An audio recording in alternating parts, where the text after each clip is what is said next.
Boa noite, meus irmãos.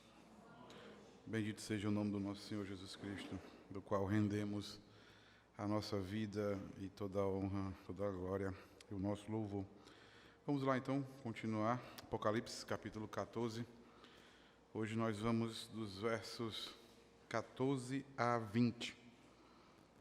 Apocalipse 14, versos de 14 a 20.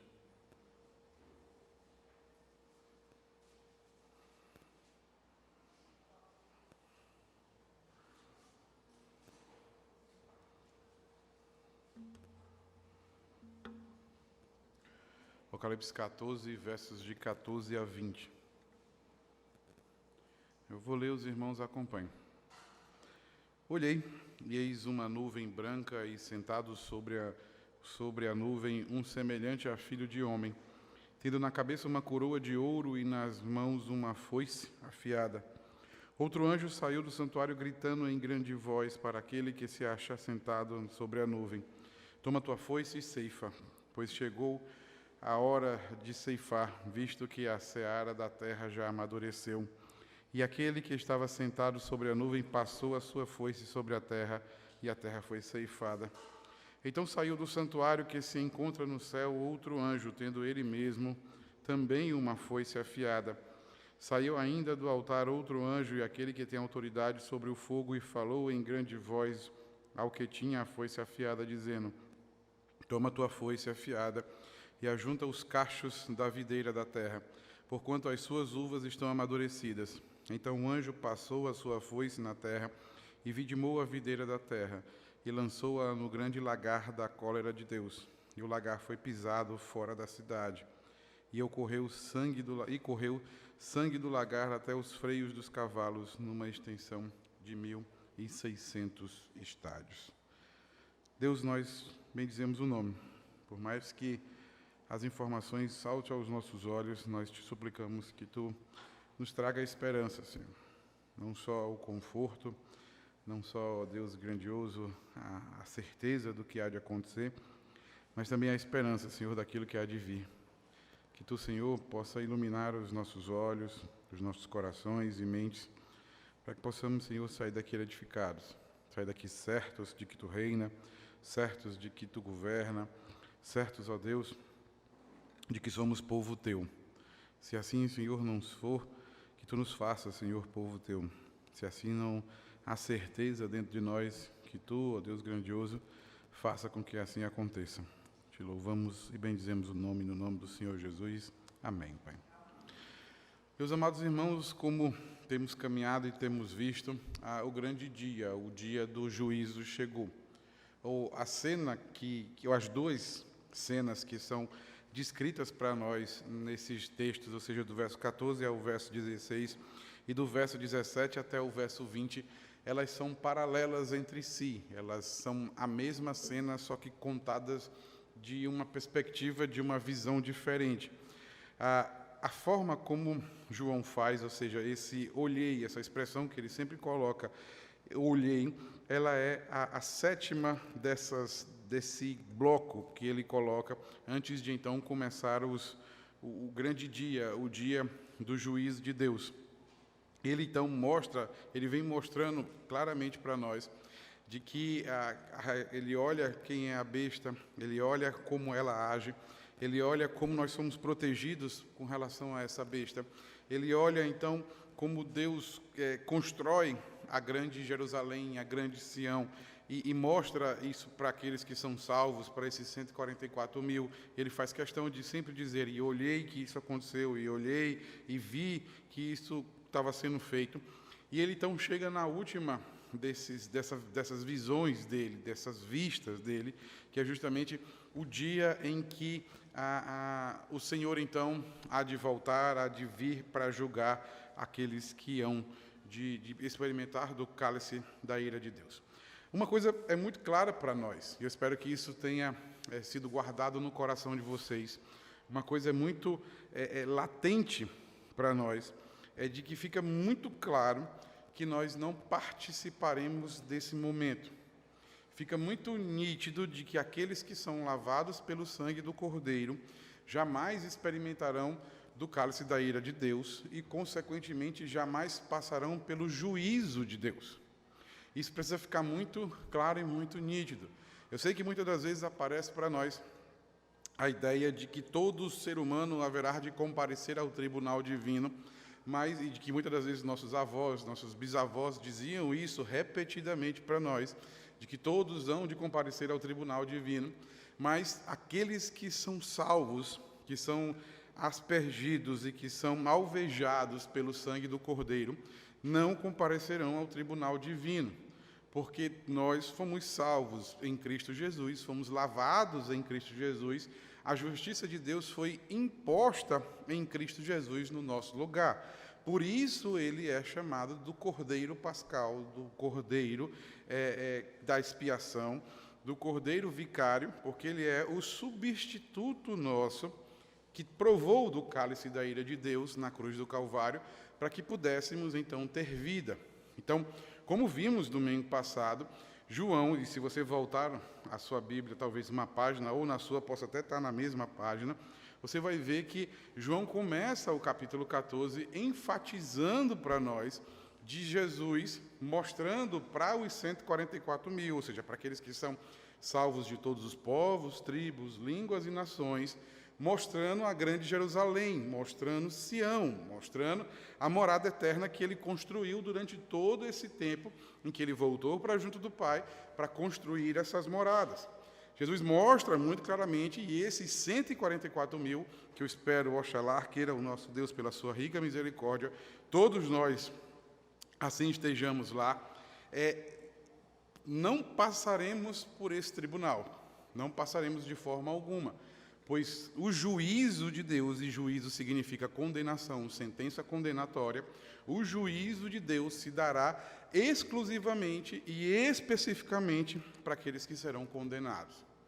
Então, isso fica muito claro, de que há duas cenas que são distintas umas das outras. A cena em que nós estamos com Cristo, e ele mostra a Nova Jerusalém para nós, e agora essa cena em que o próprio Cristo, não mais junto de nós, não mais conosco, começa a dar início, dar o start para o juízo de Deus. Então, isso fica muito claro. Uma das, vamos dizer assim, dos textos que mais esclarece isso para nós é justamente o verso de número 20. Quer ver? Você pode olhar aí no verso de número 20, quando ele diz que o lagar, ou seja, vamos fazer um português bem nordestino mesmo, o cofo, o tacho, se queira assim dizer, o cofo se for de palha, o tacho se for de metal, ou seja, quando ele diz que o lugar onde é pisado a vinha, onde é pisado as uvas, onde são pisados aqueles que, o lugar onde vai ser imposto o vinho da ira de Deus, o julgamento final, é fora da cidade, é fora de Sião, é fora da morada eterna onde Deus havia construído para nós. Então, se você voltar à sua Bíblia, você vai perceber que no início do verso 14, no início do capítulo 14, nós estamos contemplando com Cristo essa cidade. E agora ele vai dizer que o lagar, ou seja, o lugar aonde será pisado, o lugar aonde Deus espremerá a vinha para tirar o vinho da ira de Deus, é fora dessa cidade. Então, isso fica muito claro e muito nítido para nós, de que todos aqueles que confessam Jesus Cristo como seu único suficiente Salvador, e não só confessam, mas vivem como quem crê em Jesus Cristo como seu único e suficiente Salvador, e não se rendem à besta, não adoram as imagens da besta, e não se rendem à sedução da besta, todos esses estão com Cristo na Nova Jerusalém, na cidade eterna, e não passarão por esse tribunal divino, porque esse juízo de Deus ele é especificamente para aqueles que serão condenados. Como é que funcionam essas duas sentenças aqui? Ou essas duas cenas, desculpa, como é que funciona isso? A primeira delas é da perspectiva do céu para a terra. A segunda delas é da perspectiva da terra para o céu. O que ele está tentando dizer? Nos versos 14 até o verso 16, ele vai mostrar a cena a partir do juiz, a cena a partir daquele que vem julgar. Ele literalmente cria a sala do tribunal. Os versos 14 ao verso 16, ele vai explicar como é que funciona a sala do tribunal, a corte. Como é que se dá essa corte? Como é que se dá esse lugar aonde vai ser, metaforicamente falando, aonde vai ser julgado aqueles que não foram salvos em Cristo Jesus? E do verso 17 até o verso de número 20, ele vai explicar como é que essa sentença é imposta sobre essas pessoas na terra. Veja se você consegue enxergar essas coisas que eu enxerguei. Olha o verso 1. Veja se você consegue olhar e tentar fazer a relação desse verso 14, que é o primeiro verso do nosso texto, para uma sala de tribunal, uma sala onde é imposta no tribunal. A principal figura de um tribunal é o juiz, correto? A principal figura de um tribunal é o juiz. O juiz sempre fica sentado em um lugar de destaque, e esse lugar de destaque, esse juiz tem, na sua mão direita, ele tem, de certa forma, algo que lhe dá essa autoridade. Nos dias antigos, ou seja, quando você olha para muitos filmes norte-americanos, geralmente é aquele martelinho em que gritava assim, ordem no tribunal.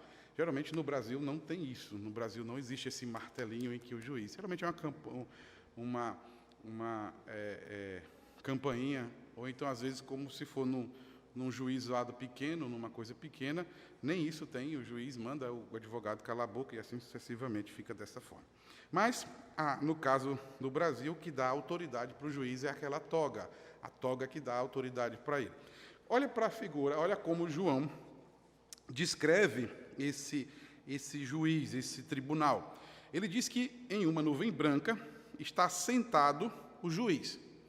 Ou seja, olhando, ele diz que ele olha para uma nuvem branca e nessa nuvem branca está sentado alguém que é semelhante ao Filho do Homem, que é especificamente um dos títulos que desde Daniel é dado para a segunda pessoa da Trindade e que o próprio Jesus, ao encarnar, toma para si esse título, como Daniel referindo-se a ele, e ele cumpre essa profecia, dizendo exatamente de que ele é o Filho do Homem. Então ele olha muito claramente e vê este juiz sentado numa nuvem, ou seja, na posição de destaque, e esse juiz tem duas coisas que dão autoridade para ele.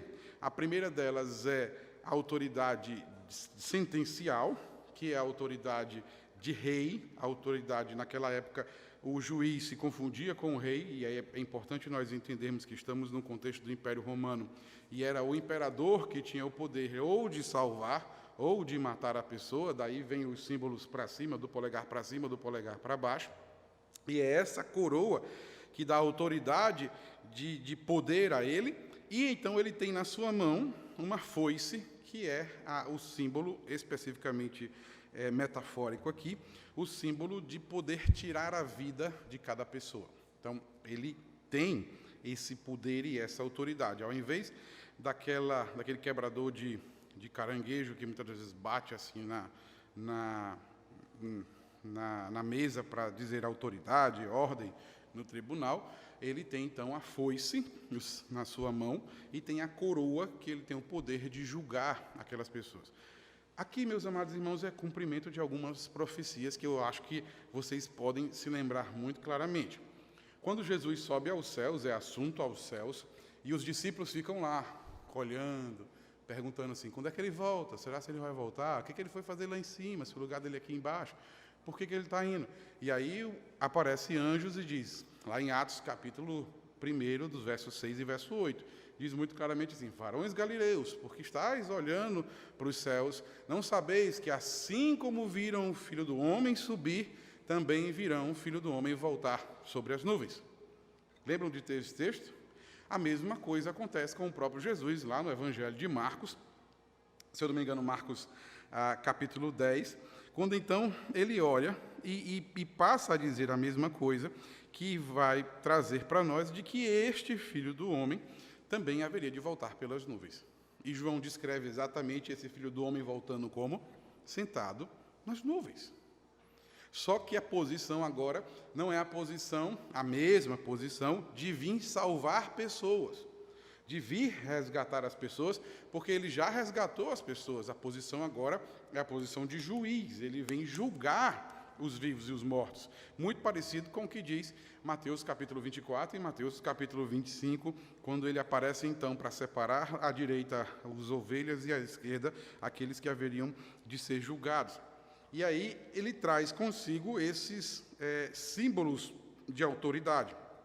Então fica muito claro para nós de que João está descrevendo de que Jesus, esse que o próprio Jesus, no seu segundo Sermão do Monte, Mateus 24 e 25, ele se descreve como o rei que vem julgar os vivos e os mortos e dirá: vinde benditos do meu Pai e entrai no gozo eterno, apartai-vos de mim, maldito, que eu não vos conheço, e entrai para o fogo eterno preparado para Satanás e seus anjos.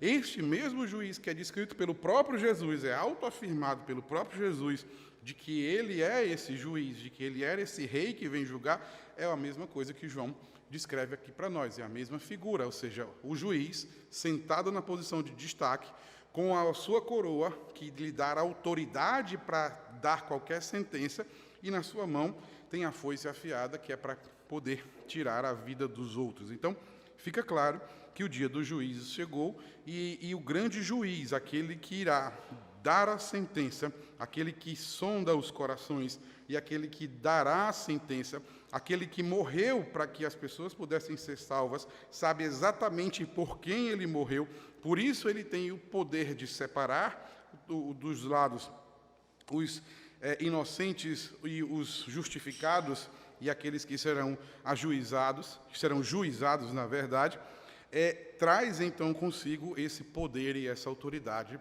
para chegar e fazer o dia do julgamento. Só que aí, meus amados irmãos, acontece algo, vamos dizer assim, acontece algo extremamente sui generis aqui. É que esse juiz vem, esse juiz se porta como juiz, esse juiz traz consigo a posição de autoridade, esse juiz traz consigo o poder na sua cabeça, na coroa de ouro, e traz consigo a sentença na sua mão, que é a foice, o sentenciador, mas esse juiz não age. Esse juiz não tem poder para agir. O que acontece? Vejam, o verso 15. O verso 15, ele dá um nó na cabeça da gente. E a gente precisa desatar esse nó. Olha o que diz o verso 15. Ele diz: outro anjo saiu do santuário gritando em grande voz para aquele que se achava sentado na nuvem, e ele diz: toma tua foice, pois chegou a hora de ceifar, visto que a terra já amadureceu. E aquele que estava sentado sobre a nuvem passou a foice sobre a terra, e a terra foi ceifada. Espera aí. Pelo menos na minha cabeça deu esse nó, não sei se na de vocês deu também. Como é que o Rei dos Reis, o Senhor dos Senhores, o Leão da tribo de Judá, a raiz de Davi, aquele cordeiro que morreu e que venceu e que foi dada toda a autoridade nos céus e na terra sobre ele, precisa de um anjo para dizer para ele: vai? Isso deu um nó na minha cabeça. Por que tem que vir um anjo que sai do santuário, ou seja, da sala do trono, do lugar onde tem os 24 anciãos, os 4 seres viventes, o Deus, o nosso Deus, Deus e Pai, sentado no trono, que começa lá em Apocalipse capítulo 4, é a mesma cena, é a mesma sentença. Por que é necessário que um anjo venha e diga para aquele que tem poder sobre todas as coisas, inclusive sobre os anjos, para dizer: vai e faz? E aí, meus amados, a gente precisa começar a desatar o nó. E deu um pouquinho de trabalho, mas graças ao bom Deus o nó dá para desatar muito fácil. Quer ver a forma pelo qual acontece? Basta nós lembrarmos lá de Marcos capítulo 13, verso 32. Quando é arguído ao próprio juiz, ao próprio Rei dos Reis e Senhor dos Senhores, quando seria o dia em que ele haveria de voltar. E ele chega e diz que estas coisas não concernem a homem nenhum, não concerne a anjo algum, não concerne a ele próprio, mas o Pai reservou essas coisas para o seu próprio juízo. Como o texto diz muito claramente de que esse anjo sai do santuário, provavelmente recebendo a ordem de Deus, para dizer àquele que haveria de sentenciar, aquele que haveria de juizar, aquele que haveria de condenar, aquele que haveria de ceifar a terra, diz: o dia é agora, o dia chegou, ordena que o juiz vá e sentencie a humanidade. Essa é a razão muito simples, meus amados irmãos. Dito assim, parece ser simples demais, e é simples demais. Por isso é que nós sempre partimos do princípio de que a própria Escritura interpreta a própria Escritura. A razão pela qual é necessário que tenha essa voz é porque fica muito claro de que o próprio Senhor Jesus disse que não cabia a ele esse dia, e não cabia a homens e não cabia a anjos algum, mas ao próprio Pai. E o Pai, então, é que dará a ordem para que ele venha e ceife a terra, ele venha e passe literalmente a foice sobre a terra. Eu fico me perguntando por que essa figura de ceifar, de cortar, de colher, por que é essa figura, por que acontece isso? A razão mais plausível, vamos dizer assim, é justamente o texto de Isaías capítulo 5. A gente conhece muitas vezes de Có, Isaías capítulo 6, quando a morte do rei Uzias e assim tal, mas em Isaías capítulo 6 aparece então a vinha do Senhor. E aí ele vai explicar como é que se dá essa questão da vinha do Senhor e de que toda a terra é a vinha do Senhor. Ele já havia colhido as uvas boas e agora era necessário que colhesse as uvas más. E aí as uvas boas já se encontravam com ele na sala do trono, já se encontravam com ele diante do Monte Sião, diante do Monte Sião, contemplando todas as coisas, e agora era a hora de colher as uvas más. Até porque a palavra que é traduzida para nós, quando ele diz amadurecer, amadureceu, toda a terra já amadureceu, não é para nós, no português, amadurecer é boa de comer, não é isso? Quando está maduro é porque é boa de comer. Na verdade, aqui não. Aqui a melhor tradução seria murcho. As uvas já murcharam. Elas já murcharam, elas não servem mais para nada, elas não servem para comer, elas não servem para fazer o vinho, elas não servem para absolutamente nada. Elas literalmente estão, se eu fosse traduzir, eu traduziria como podres. Elas já estão podres, essas uvas não servem para nada. Então vá, limpe, a ideia de ceifar é limpe a ceifa, limpe a vinha, limpe toda a lavoura, para que então possa se nascer e criar e replantar uma lavoura nova.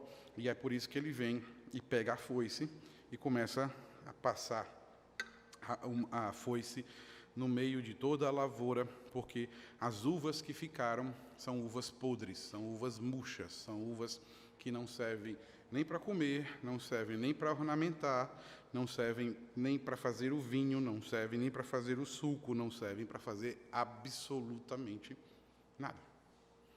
E aí, então, ele vai e passa a fazer isso. Bom, isso é a vista de cima para baixo. Ou seja, a vista da soberania, da onipotência, a vista do juiz que vem para cumprir o seu mandato. Agora, olha a vista daqueles que vão sofrer. Olha como é descrito isso. Eu confesso aos irmãos que, de certa forma, dói. Dói, por isso, na minha oração, era de que nós não passemos por isso. De que estejamos naquele grupo dos 144 mil contemplados, que contemplam a Nova Jerusalém, Novo Sião. Ele diz o seguinte: então saiu do santuário, que se encontra no céu, outro anjo tendo com ele uma foice afiada. Saiu ainda do altar outro anjo, que tem autoridade sobre o fogo, e falou em grande voz ao que tinha a foice afiada, dizendo: toma tua foice afiada, ajunta os cachos da videira da terra, porquanto as suas uvas estão, aí de novo a mesma palavra, estão podres. Então o anjo passou sua foice na terra e vindimou a videira da terra e lançou no grande lagar da cólera de Deus. A expressão que o próprio João usa, tanto no capítulo 14, quanto vai usar mais na frente, quando ele vai dizer que o juízo de Deus será de que essas pessoas haverão de provar do vinho da ira de Deus, do vinho da cólera de Deus, do cálice de Deus. É justamente do cálice feito por eles próprios, pelo o esmagar, deles próprios. A ideia é não só de que o Senhor ceifa, de que o Senhor passa a foice, de que o Senhor literalmente os mata. Mas a ideia é de que não só os mata, mas os pisa, os castiga, literalmente os destrói e pisa. Porque dessa forma que os vinhos eram feitos. E o pisar, o machucar, isso é feito cotidianamente. Eles são lançados nesse grande lagar, nesse grande cofo, nesse grande tacho, para que pudessem ser pisados. Eu confesso a vocês que isso me remeteu às memórias de minha infância. Eu não sei se vocês, geralmente, os mais, vamos dizer assim, os mais modernos e os mais cosmopolitas, os mais urbanos, que gostam de jussara, como eu também gosto, geralmente vão no mercado e compram a jussara.